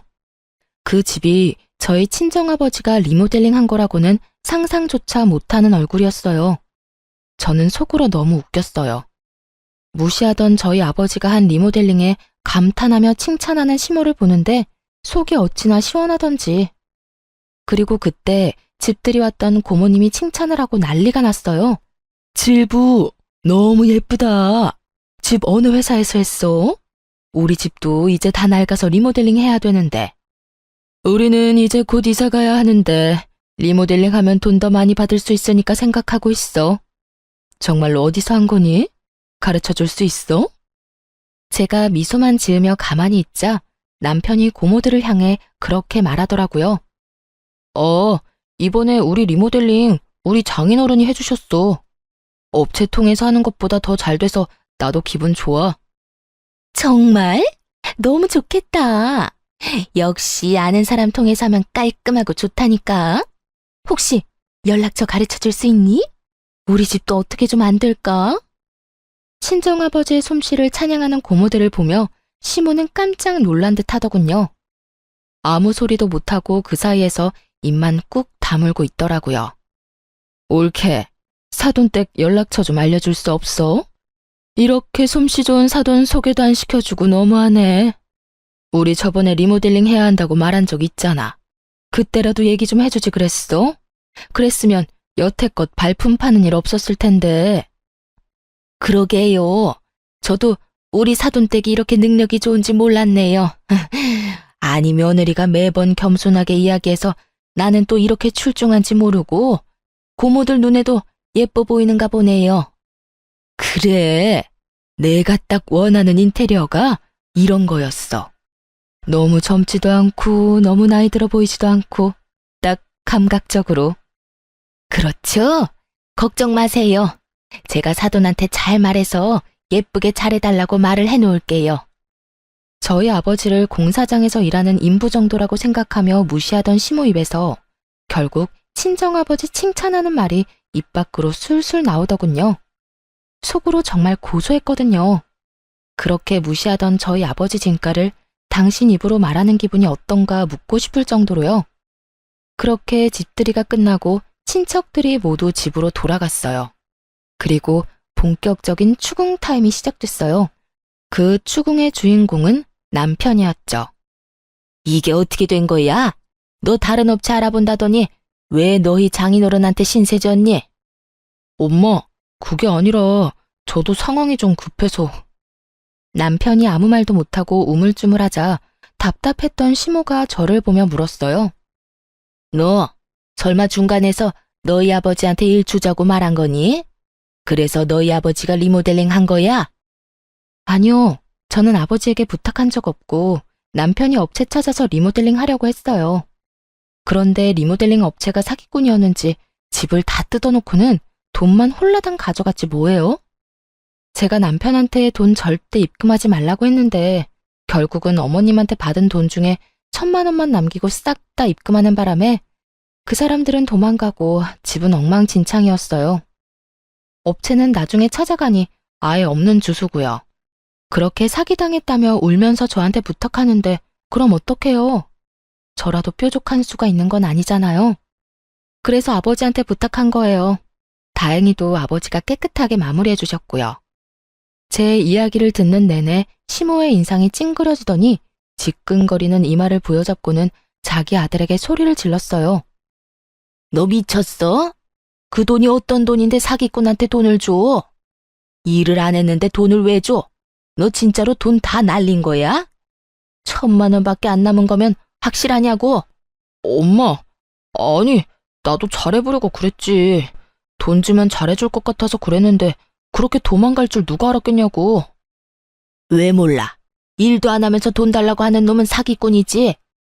너 이런 정신머리로 사회생활은 어떻게 한 거야? 사기 안 당하고 여태까지 산 게 신기하다 이놈아. 엄마, 근데 지금 그렇게 중요한 게 아니야. 장인어른이 리모델링 해주셨는데 리모델링 비용이 없어서 지금 돈을 못 드리고 있어. 1,000만 원 먼저 드렸거든? 나머지는 엄마가 좀 어떻게 해주면 안 될까? 야, 엄마가 무슨 돈이 있어? 그리고 네가 사기당한 돈을 왜 나한테 와서 찾아? 엄마, 한 번만, 진짜 한 번만 부탁이야. 너 집 살 때도 엄마가 돈 빌려줬잖아. 그 돈 가져가고 이제 남는 거 없어. 시모가 제 눈치를 살짝 보고는 그렇게 이야기하더군요. 돈이 없다는 건 사실이 아니었을 거예요. 시부가 사업을 하는데 그 정도 돈이 없을 리는 없죠. 그런데 시모가 뜬금없이 금으로 가져가지 않겠냐고 묻더군요. 저는 일단 아버지한테 물어본다고 이야기했어요. 아버지는 금으로 받아도 상관없다고 하더군요. 그렇게 리모델링 비용의 차액을 금으로 받았어요. 알고 보니 시부모가 모아놓은 금이 좀 있었던 것 같더라고요. 대부분이 남편 어릴 때 받은 금반지, 금팔찌, 금목걸이 등이었죠. 언젠가 남편한테 줄 생각이었던 것 같은데 돈은 주기 좀 그렇고 대신해서 이거라도 넘길 생각이었던 것 같아요. 그 정도는 감안하기로 했어요. 사실 저희가 현금을 손해보는 거랑 마찬가지지만 아버지는 여의치 않았어요. 왜냐하면 우리 집 리모델링을 해준 뒤로 여러 군데서 아버지를 찾는 연락이 많이 왔거든요. 동네에서 리모델링 꼼꼼하고 잘해준다는 소문이 나서 바쁘게 일하기 시작했으니까요. 그렇게 저희 신혼집에 집들이는 무사히 끝났죠. 시부모가 저희 친정아버지에 대해 인식을 달리한 좋은 일이었기도 했죠. 그렇게 별일 없이 평범하게 시간이 지났죠. 그동안 시부모는 저희 부모님을 무시하는 행동은 보이지 않았어요. 그만큼 저희 아버지 실력이 동네에 소문이 나기 시작했거든요. 그렇게 결혼 3년 차쯤에 친정아버지에게 뜻밖의 연락이 왔어요. 딸, 안 사돈이 연락 왔던데 지금 살고 있는 집 리모델링 하고 싶다고 말이다. 내가 해줘도 될까? 일단 너한테는 먼저 이야기해야 할 것 같아서. 저는 솔직히 속으로 깜짝 놀랐어요. 저희 집의 부탁은 절대로 안 할 줄 알았거든요. 그런데 저희 신혼집 상태를 보고 아무것도 모른다며 무시하던 저희 아버지를 찾은 걸 보니 이제야 친정아버지 진가를 알아챘나 싶어서 어깨가 으쓱하더라고요. 그럼 해드려도 되지. 아빠가 상담 잘해서 원하는 대로 잘 맞춰줘. 그런데 아빠 요즘 바쁘다고 하지 않았어? 바쁘기는 한데 그래도 네 시댁이잖아. 내가 좀 더 신경 써야지. 그런데 걱정은 안 돼? 혹시나 만에 하나라도 공사 잘못되면 진짜 아빠 물고 뜯을 사람들이거든. 나는 왜 이렇게 걱정되지? 괜찮아. 아빠가 애도 아니고 알아서 할 테니까 너는 너무 걱정 말고 있어. 그렇게 저의 작은 걱정을 뒤로하고 공사는 완벽하게 끝났어요. 시부모가 원하는 상을 맞추느라 기한이 좀 길어졌지만 그래도 굉장히 흡족할 만한 결과물이 나왔죠. 누구도 그걸 부정할 수는 없었어요. 시부모가 입이 귀에 걸릴 만큼 웃고 있었으니까요. 그런데 문제는 그 뒤에 터졌어요. 공사가 완료됐는데도 공사 대금을 안 주는 거예요. 공사 진행 중에 달라고 한 것도 아니고 공사가 다 완료된 뒤에 달라고 하는데도 계속 미루더군요. 결국 참다 못한 제가 시모에게 먼저 말했죠. 어머님, 저희 아버지 공사 대금은 언제쯤 받을 수 있을까요? 아버지만 일한 거면 상관없지만 함께 일한 아저씨들도 일한 만큼 돈은 가져가야 하잖아요. 그러니까 좀 기다리래도. 우리가 지금 돈이 없어. 너도 알잖니? 너희 시아버지 사업이 요새 좀 많이 힘든 거. 그럼 사업 힘들 때 리모델링은 왜 하셨는데요? 라는 말이 목구멍까지 치고 올라왔지만 일단 참았어요. 그리고 다시 되물었죠. 그러니까요. 아버님 사업 힘든 만큼 저희 아버지도 지금 힘들어요. 저희 아버지는 모르지만 다른 아저씨들은 아마 신고라도 해서 그 돈 당장 받으려고 하실 거예요. 어떡하실 거예요? 신고라는 무서운 단어에 시모도 한 발짝 물러서려는 건지 저한테 거래를 제안하더군요. 택도 없는 거래를요. 내가 공사대금 안 주겠다는 거 절대 아니야. 돈이 없으니 다른 걸로 줘도 괜찮을까? 이를테면 땅 같은 거. 내가 개인적으로 가지고 있는 땅이 있는데 그걸로 공사대금 치른 걸로 하면 좋을 것 같은데. 이참에 재테크한다 생각하고. 공사대금이 약 7천만 원이었거든요. 그런데 땅값이 7천이라는 건 그만큼 아주 작거나 쓸모없는 땅일 확률이 크다는 거잖아요. 땅값이야말로 여기저기 금액대가 다 다른데 게다가 혹시라도 그린벨트로 묶인 지역이면 개발도 안 되고 건축도 제대로 못하는데 받아봐야 소용도 없을 거고요. 저는 반대했어요. 어머님, 그건 좀 아니죠. 어디에 어떤 땅인지는 모르겠지만 그 정도면 서울이나 수도권은 아닐 테고 지방이라도 큰 평수는 아닐 거 아니에요. 그렇다면 산골 오지에 있는 땅이거나 임야 그린벨트 같은 곳일 텐데 제가 뭘 믿고 그 땅을 아버지한테 드려요? 제발 상식적으로 생각해서 말씀 좀 하세요. 여보, 잠시만 내 이야기 좀 들어봐. 내가 가봤는데 굉장히 괜찮은 땅이야. 강원도 깊은 곳에 있지만 경치도 좋고 진짜 나쁘지 않은 곳이라니까. 근처에 집도 몇 채 있어. 완전 오지는 아니고 전원주택 부지로도 좋고. 남편이 급히 시모를 변호하더군요. 남편도 그 땅이 어떤 땅인지 아는 모양이었어요. 저는 한 발짝 물러서기로 했죠. 주소 알려주세요. 제가 직접 알아볼게요. 그렇게 시모가 적어준 주소는 제대로 된 주소가 아니었어요.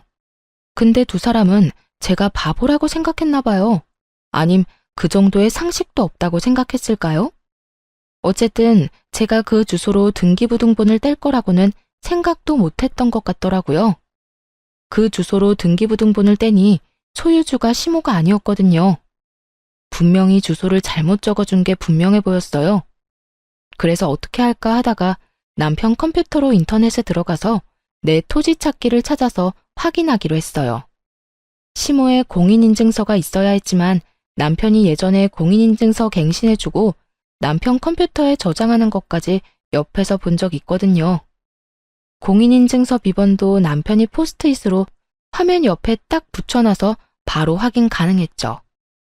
그렇게 시모 이름으로 된 땅을 하나 찾았는데 인터넷 지도로 확인해보고는 얼얼해진 뒷골을 어루만져야 했어요.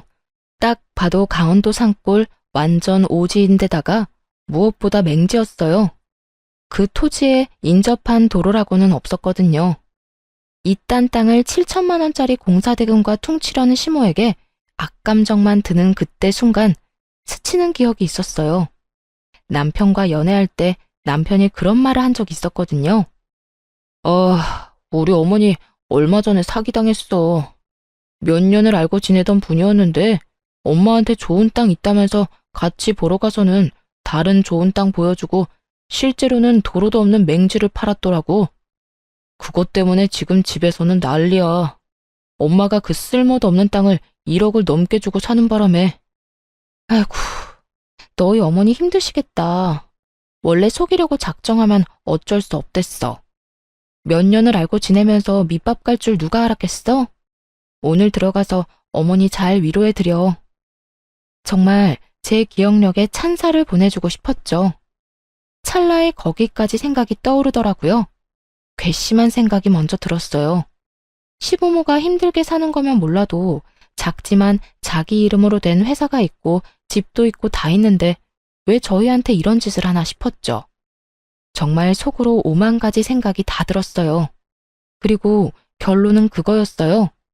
아직도 우리 집을 무시하는구나. 그래서 공사대금을 온전히 주기 싫고 어떻게든 깎아내고 싶은 거구나.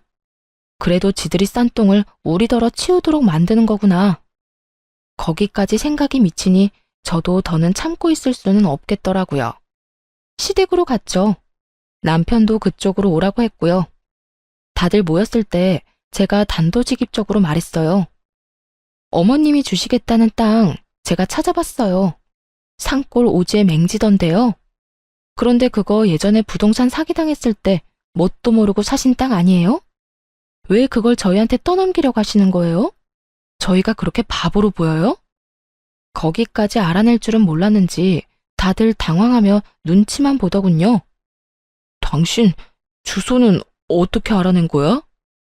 너랑 너희 집이 안 가르쳐 주니까 내가 직접 알아봤지. 내 토지 찾기 하니까 나오던데. 뭐? 그거 우리 엄마 공인인증서 없으면 못 보잖아. 우와, 당신 지금 나 몰래 우리 엄마 재산 알아본 거야?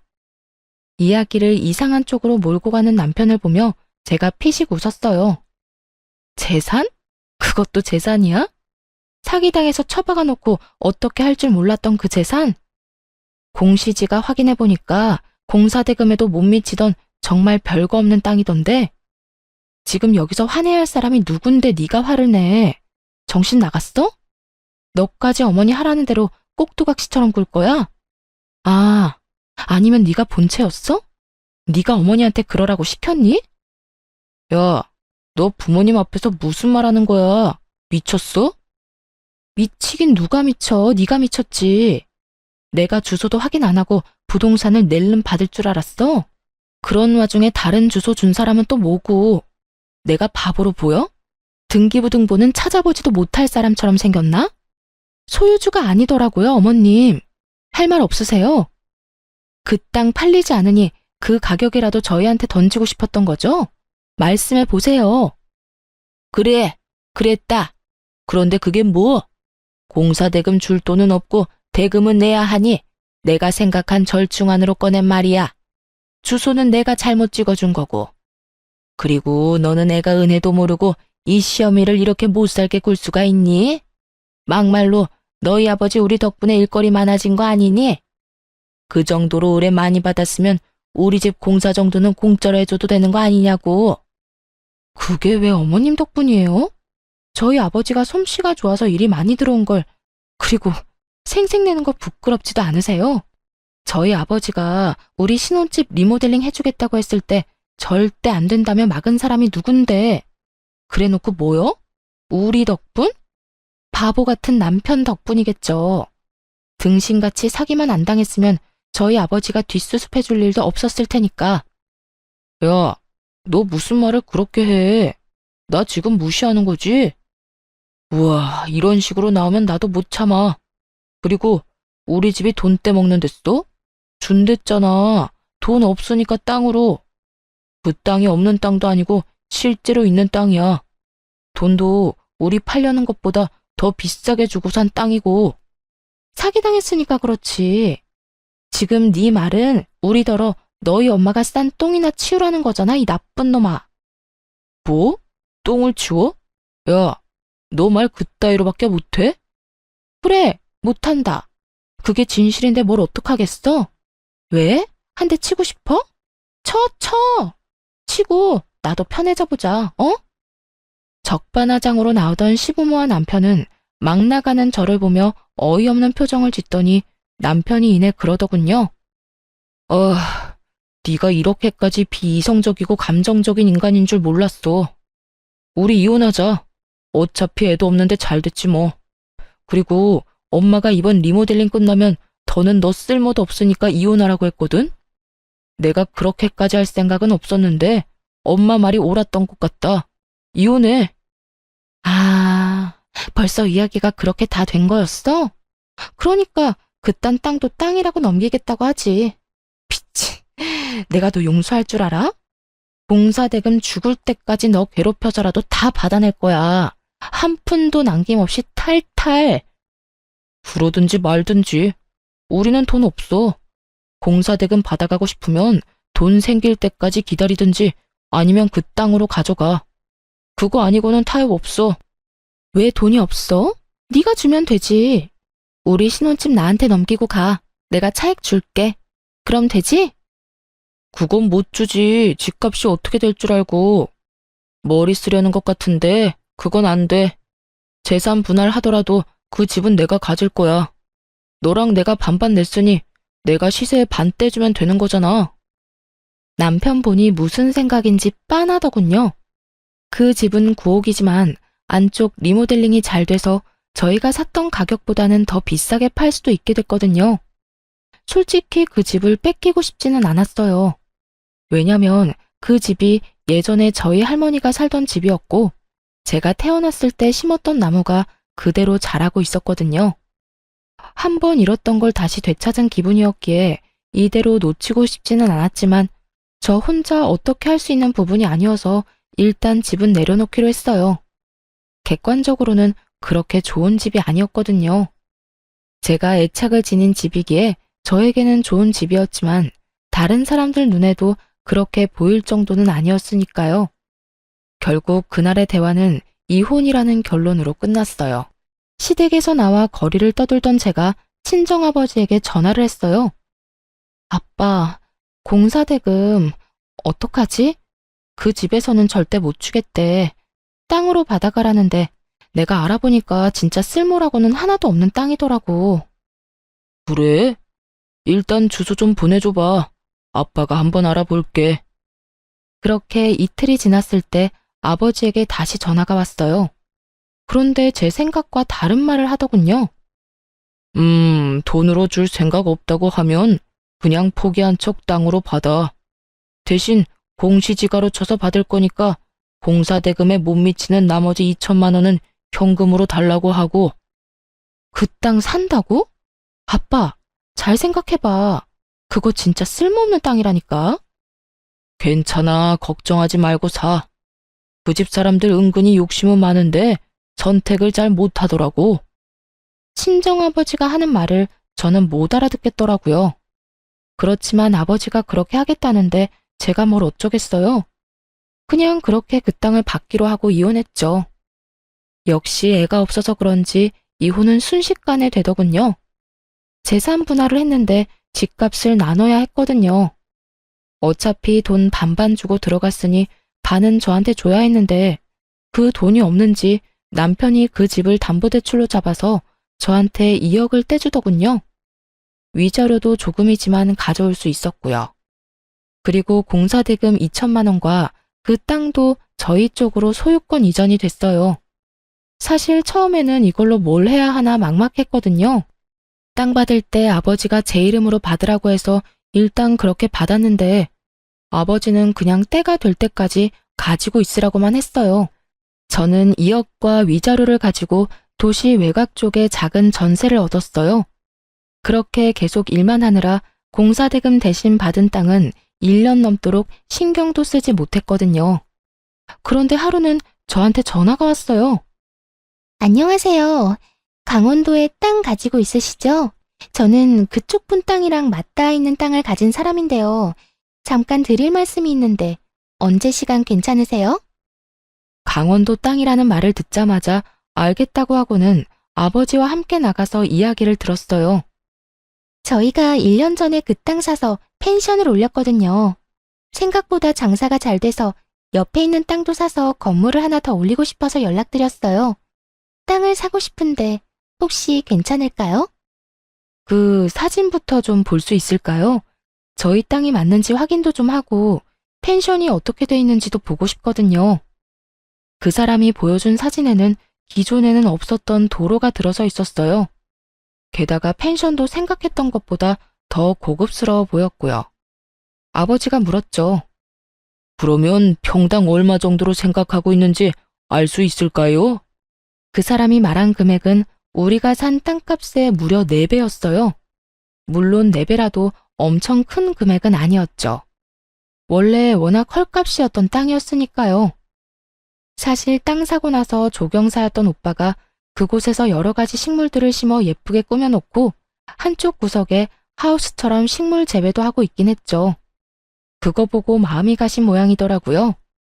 그 조경을 그대로 갖다 쓸 수 있지 않겠나 하는 생각도 한 것 같더라고요. 게다가 도로가 생겨서 맹지가 아닌 게 되고 여러모로 효용성이 높아지면서 상대 쪽도 그만큼 가격을 책정한 거였어요. 아버지와 저는 내색은 하지 않고 조용히 고개를 끄덕였죠. 이번이 아니면 기회가 없다는 생각으로 그렇게 팔기로 결정했어요. 시모가 헐값에 넘겼던 공사대금이 4배로 돌아오게 됐죠. 게다가 호재는 더 있었어요. 당시에 우리 아버지가 저희 신혼집 공사를 해줬잖아요. 그때도 남편이 리모델링 비용을 사기꾼한테 다 털리는 바람에 시모가 남편 아기 때 받았던 금반지와 팔찌, 목걸이를 저희한테 공사대금 대신 줬잖아요. 5, 6년 사이에 금값이 2배로 확 뛰어버린 거죠. 그 인간들이 저희에게 떨이 팔듯 내놓았던 것들이 시간이 지나면서 저희에게 더 큰 이득을 가져다 주고 있었어요. 이런 사실을 저들이 알까 싶었는데 어디서 소문을 들었는지 전 남편에게 연락이 왔어요. 잘 지냈어? 혹시 시간 있으면 좀 만날까?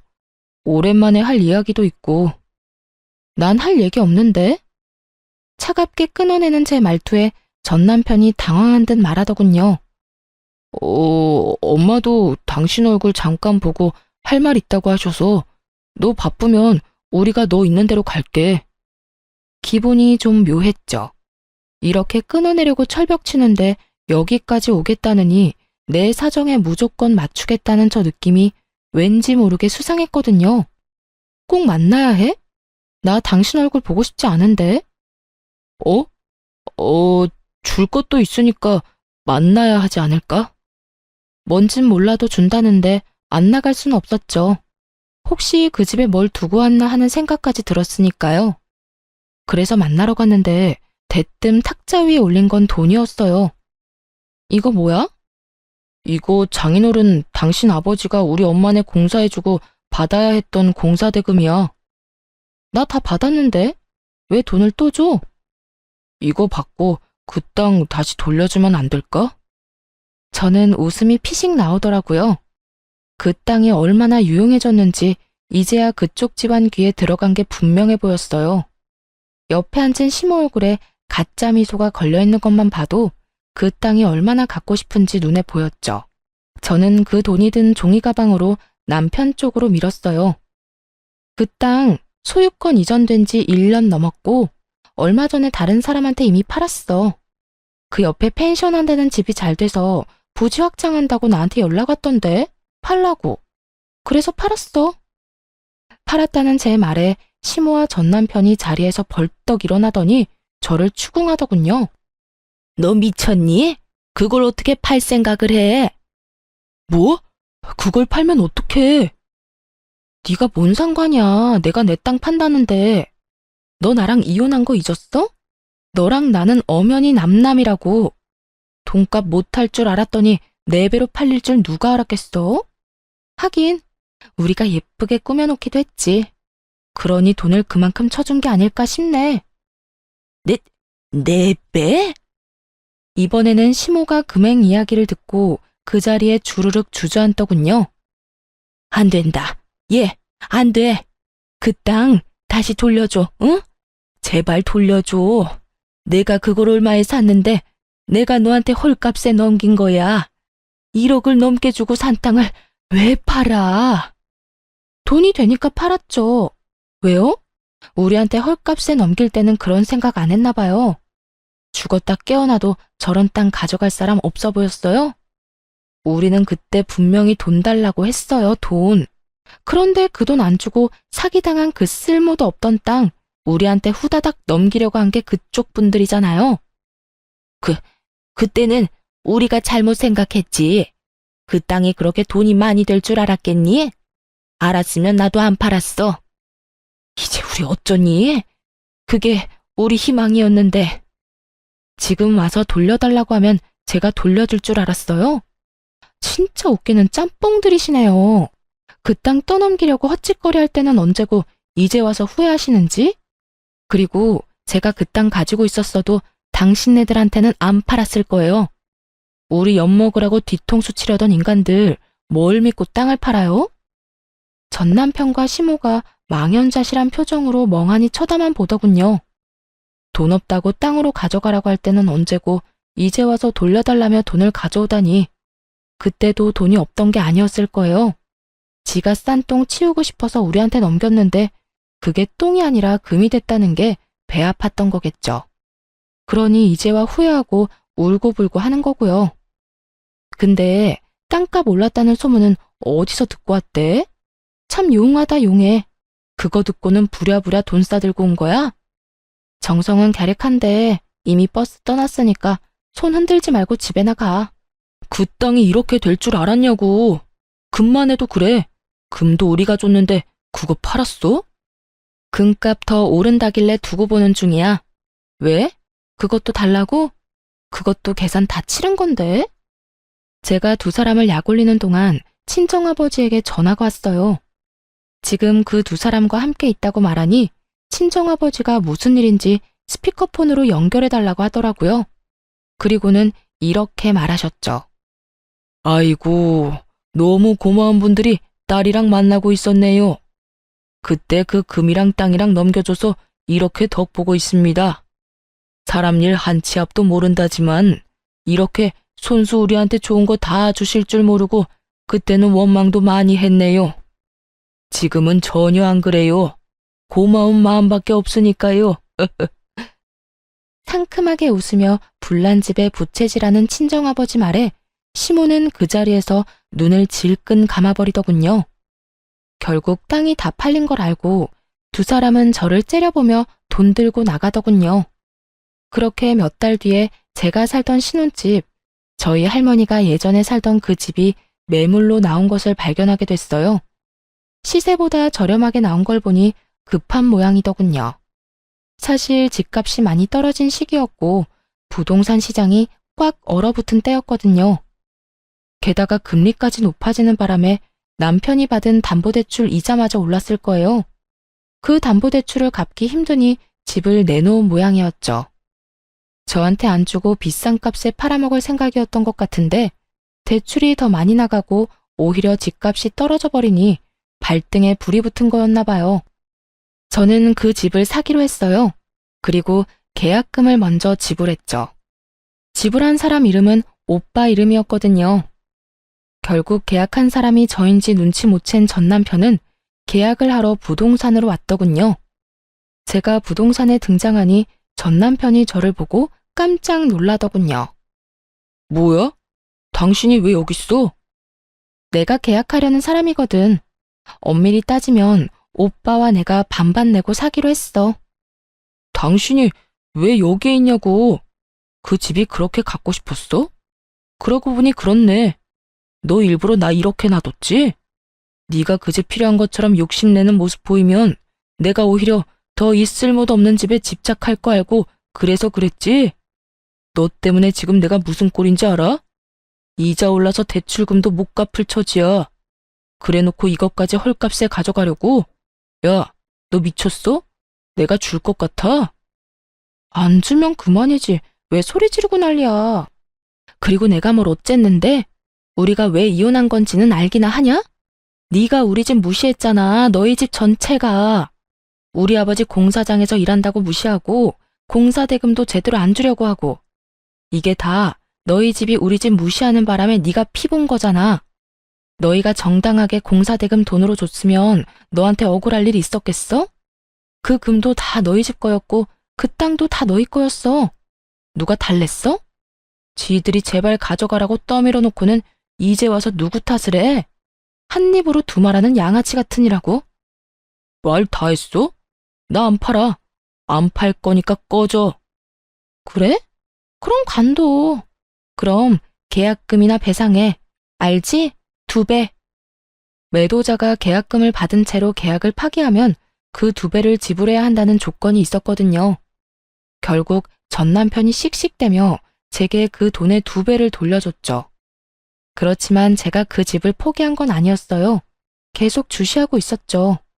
결국 제가 원하던 연락이 왔더라고요. 아직 그 집 살 생각 있어? 생각보다 집이 안 팔리니 똥줄이 탄 모양이었어요. 하긴 아파트도 아닌 구옥에 외관도 허름했으니 그렇게 쉽게 팔릴 리가 없었죠. 내가 굳이? 그런 짓을 왜 해야 하는데? 이미 한 번 엎질러진 계약인데 너 그때 죽어도 안 판다고 하지 않았어? 말이 그렇다는 말이지. 내가 진짜 안 팔려고 그런 건 아니야. 살 생각 있으면 제값 주고 가져가던가. 미안한데 살 생각 없어. 당신이 알아서 잘 처리해. 다시는 연락하지 마. 야, 잠깐만. 내 말 좀 들어봐. 아깝지 않아? 너 이 집 좋아했잖아. 그럼 좀 더 깎아줄게. 제발 부탁이야. 한 번만 내 말 좀 들어줘봐. 됐다니까. 끊는다. 그렇게 끊어버리자 문자로 온갖 욕을 다 보냈더라고요. 사실 일부러 튕겼어요. 안 팔릴 거라는 거 알고 있었으니까요. 결국 3달 뒤쯤 그 집이 경매 매물로 나와 있는 걸 발견했죠. 담보대출이 워낙 많고 워낙 오래된 집인데다 아무래도 입지가 좋은 곳도 아니라 몇 번이나 유찰이 됐더군요. 그래서 가격이 많이 떨어진 상태였어요. 그리고 그건 저에게 매우 좋은 기회였죠. 제가 저번에 사려던 금액보다 훨씬 저렴하게 낙찰받을 수 있었거든요. 그 뒤에 낙찰받은 사람이 저라는 걸 알았는지 전 남편에게 연락이 왔어요. 야, 너 경매로 나올 거 생각하고 안 샀지? 어떻게 이렇게 악독할 수가 있어? 나는 완전 빈털털이 아무것도 없는 이혼남 신세가 됐는데 왜 너만 잘 나가냐고. 네가 왜 빈털털이야? 너희 아버지 사업하잖아. 가서 돈 달라고 하면 되지. 지금 그 사업도 망하기 일보 직전이라고. 내 상황이 이런데 어떻게 너까지 내 뒤통수를 쳐? 그래도 한때는 와이프였잖아. 내 뒤통수 먼저 친 건 너고요. 사기당해서 산 땅 우리 집에 헐값에 넘기려던 게 너 아니었어? 되게 넌 결백한 것처럼 말하네. 그래도 지금 결과를 보라고. 너 혼자 다 가져가게 됐잖아. 이건 아니잖아. 왜 내가 이런 꼴을 당해야 해? 왜? 투정 부리고 싶으면 너네 엄마 찾아가서 투정 부려. 나한테 전화해서 이딴 하소연하지 말고. 듣기 싫으니까 끊을게. 그렇게 전화를 끊고 다음 날인가 시모가 저한테 전화했더라고요. 제가 시모 번호를 차단해놨더니 모르는 사람 번호로 전화해서요. 야, 네가 인간이야? 어떻게 우리 애를 다 털어먹을 수가 있어? 네가 그러고도 양심이 있는 거야? 피도 눈물도 없는 년 결혼을 시키지 말았어야 했어. 그랬으면 우리 아들이 이렇게까지 너한테 다 뺏기진 않았을 텐데. 헛소리하려고 전화하셨어요? 웃기네요. 싫다는데도 저한테 자기들 거 다 안겨준 건 그쪽이랑 그쪽 아드님이잖아요. 그래놓고 이제 와서 후회는 왜 해요? 남의 떡이 커 보여요? 아, 하긴 떡이 그때보다 많이 커지긴 했죠. 그렇다고 해서 이미 준 걸로 후회하면 한도 끝도 없어요. 그래도 인간적으로 고마움은 전할게요. 그때 우리 집에 주신 거 다 고마워요. 안 받았으면 큰일 났을 거예요. 이렇게 대박 칠 줄 누가 알았겠냐고요. 아유, 아까운 내 금, 아까운 내 땅. 그것들이 지금 시세가 얼만데 그걸 놔뒀으면 내가 지금쯤 이러고 있지도 않을 텐데. 아이고, 내가 미쳤지. 왜 그걸 전현한테 줘가지고 조금만 더 기다렸으면 됐을걸. 전화로 악담을 퍼붓던 시모의 전화를 끊어버렸어요. 이제와 후회한들 어쩌겠어요. 저는 손해 하나 안 보고 이혼했으니 이혼 잘한 거지만 공사대금 좀 아끼려다가 손에 쥔 패드를 모조리 넘기고 결국은 나중에서야 후회하며 눈물 흘리는 저들은 이혼이 최악의 선택이었던 거죠. 그리고 이렇게 된 것도 제 탓은 아니잖아요. 그래도 그 집까지 뺏어오니 속이 다 시원하더군요. 저는 경매로 산 우리 신혼집의 외관을 친정아버지에게 부탁해 살짝 고쳐서 살고 있어요. 아버지도 그 집 가져온 거 너무 좋아하셨고요. 그 집에는 저뿐만이 아니라 아버지의 추억도 함께 들어 있으니까요. 친정아버지도 종종 들르는 집이니 앞으로도 제가 계속 가지고 갈 집 같아요. 어떠세요? 웃기지 않나요? 어떻게든 값 깎아보려다가 영혼까지 탈탈 털린 저의 전 시댁 사람들 이야기요. 여러분들이 재미있게 읽어주셨다면 좋겠네요. 그럼 모두들 즐거운 하루 되세요.